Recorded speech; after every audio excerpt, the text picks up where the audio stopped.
The Epidemic of Violence presented by Jayme. My paper topic focused on the theoretical analysis of domestic violence against women and radical feminism.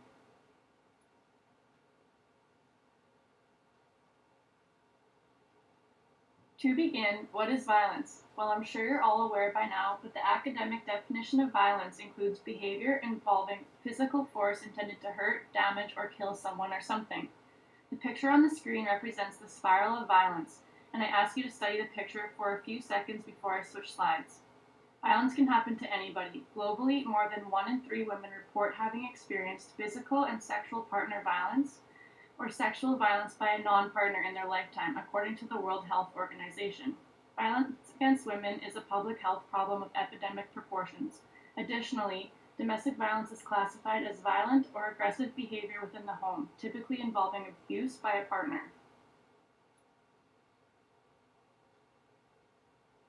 Violence against women is an age-old practice and is deep-rooted in many of the religious scriptures and traditions. In many, a woman is worth less than a man. Violence against women is an issue in the current day and is prevalent throughout many cultures across the globe. In the early societies more than 2,000 years ago, a woman was claimed as the property of her husband and was subject to his control. Swisher, Wekesser, and Barber claimed that a man had the right to beat, divorce, or murder his wife for any offenses that essentially dishonored the man or his property rights. Issues of domestic violence were categorized as private matters and were not publicly scrutinized. Moreover, in the 18th century, English common law gave a man a limitation. For example, he could only punish his wife and children with a stick or whip of a certain width, which was progress, but still not where it needed to be. This is where radical feminism comes in. This theory focuses on the patriarchal roots of inequality between men and women throughout society. Radical feminism views patriarchy as a form of domination by men in society since women have different privileges and means of power. These roots of patriarchy were established in previous laws and societies where patriarchal domination was deemed as socially acceptable. According to our textbook by Williams and McShane, patriarchy defines women as subjects, with men having the right of control, and sexism defines the value of women in terms of the family and gives men control over reproduction. Thus, men generate legal perceptions about things such as marriage that describe women as possessions and de-emphasize the significance of assault on women.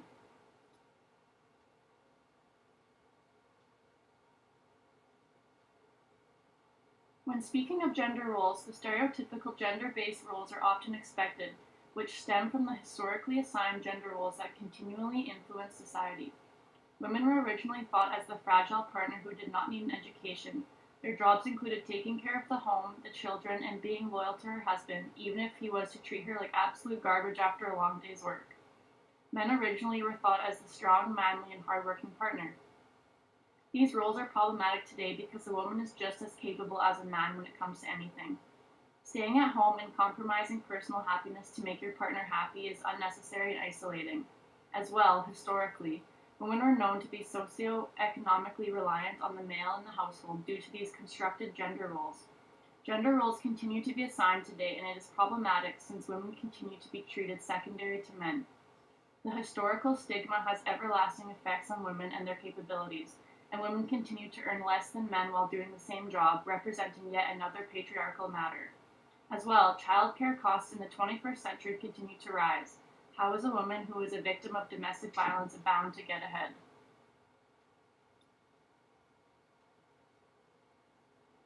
According to Walker, the cycle of violence usually transpires in 3 parts: the tension-building phase, the acute battering episode, and the honeymoon stage.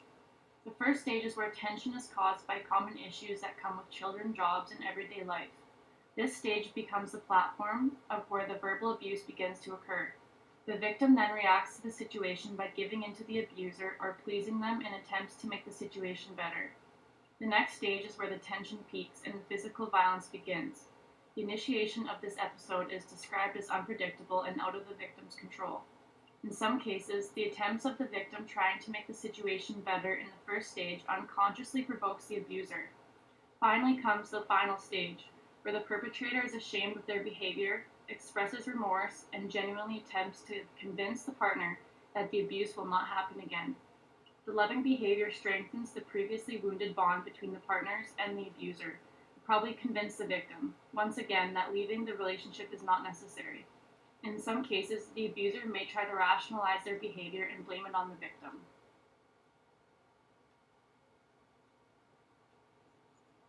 Abuse is an attempt to control the behavior of another person. It is a misuse of power which uses the bonds of intimacy, trust, and dependency to make the victim vulnerable. Domestic violence is often thought as physical violence, and it is central to acknowledge there are many forms of domestic violence. The list includes, and is not exclusive to, verbal abuse, and this can include name-calling and blaming. Next comes emotional abuse, which includes insults and threats, such as threatening suicide if the victim leaves. Then there's physical abuse, and this can include hitting the victim or choking them, and sexual abuse usually involves force and unwanted sex. Economic or financial abuse includes not having control over money or not being allowed to have a job, so one is dependent on their partner for money. Domestic violence statistics explain that physical effects can include bruises, broken bones, chronic fatigue, changes in eating or sleeping patterns, sexual dysfunction, and fertility issues in women. Following, mental effects may include PTSD, anxiety, depression, low self-esteem, and questioning sense of self, leading to suicidal thoughts. Emotional effects can include hopelessness and feeling unmotivated, feeling of unworthiness, inability to trust, and turning to alcohol or drug abuse as a coping mechanism.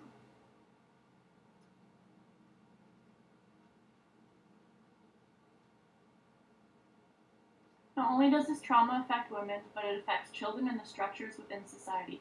Children are affected throughout their lifetime when they witness domestic violence at a young age. UNICEF estimated that as many as 275 million children worldwide are exposed to violence in the household. Infants and young children who are exposed to violence in the home experience additional emotional stress that can harm the overall development of their brains and impair their cognitive and sensory development. As well, adolescents are at risk of academic failure, school dropout, delinquency, and substance abuse. Some investigators have suggested that a history of family violence or abuse is the most significant difference between delinquent and non-delinquent youth. Domestic violence perpetrated against women has negative effects on the welfare of the entire community due to high unemployment rates and health outcomes. Domestic violence happens frequently within the community and is more than likely happening to a friend, coworker, or family member of any person in society. So it is important to be a support system to those in need, educate others, and know the signs of domestic abuse.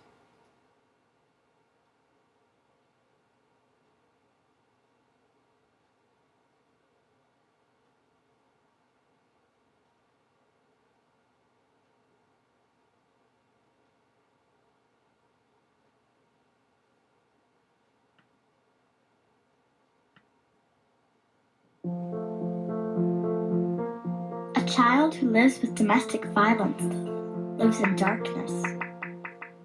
She sees things no child should see, and hears things no child should hear. She struggles to separate her nightmares from reality because there's very little difference. The child who lives with domestic violence isn't afraid of the dark. She's afraid of her dad because the monster doesn't live in her closet. It's just down the hall. And when she grows up, she'll be more likely to be abused. And her brother? He'll be twice as likely to become a monster himself, because that's the world they know. When a woman lives with domestic violence, she's completely devastated, because the person she should be able to turn to has turned on her. And she thought he'd change once they got married, had a child, or when he got a better job. But he never did. And she's tried to make things better, but she can't make him stop. So when she locks the door at night, she's not keeping danger out, she's keeping it in. And she feels hopeless, ashamed, and completely trapped. When a woman lives with domestic violence, she hears voices. And she feels completely alone. But she's not the only one. Maybe you don't live with domestic violence. Maybe you don't wake up every day shaking or jump every time the phone rings. But maybe you should look a little harder. Maybe it's a friend, a coworker, or your neighbor. And maybe you could offer support, a number to call, or point to a way out. Your help could make all the difference. We need everyone to bring domestic violence into the light.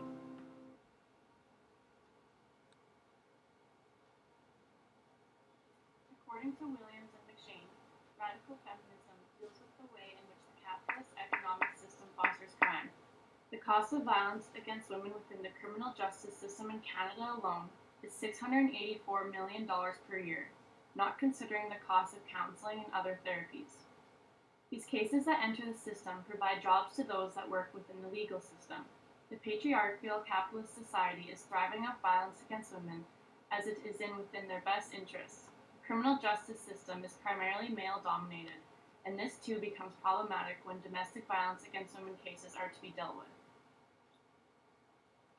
Freeman states that feminist jurists argue that a male-dominant legal system and lawmaking process will always replicate their interests in their enactments, and the male-dominated legal system can impact the pretrial, prosecution, and sentencing outcomes due to the gender bias that exists within the criminal justice system.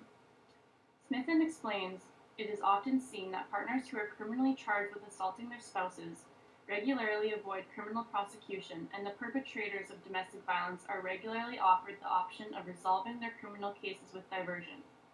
To add insult to injury, sometimes victims are told that the withdrawal of the domestic violence charge is the best thing for your family.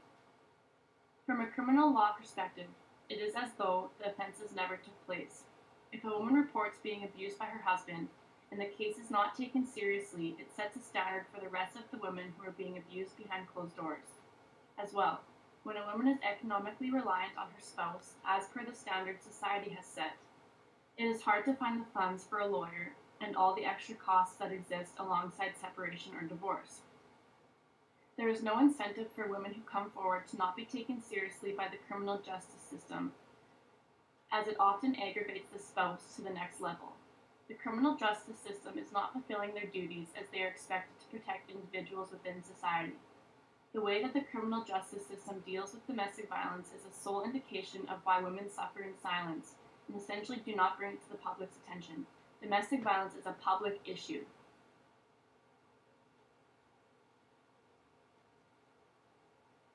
The evaluation of women and masculinity of men is portrayed in common culture. This objectification of women is seen just about everywhere, on television, on t-shirts, and in music videos. This attitude of women being secondary to men must be put to an end, since violence against women should never be justified under any circumstances. Greater equality between men and women would decrease crime rates of women, as well as a decrease in violence against women.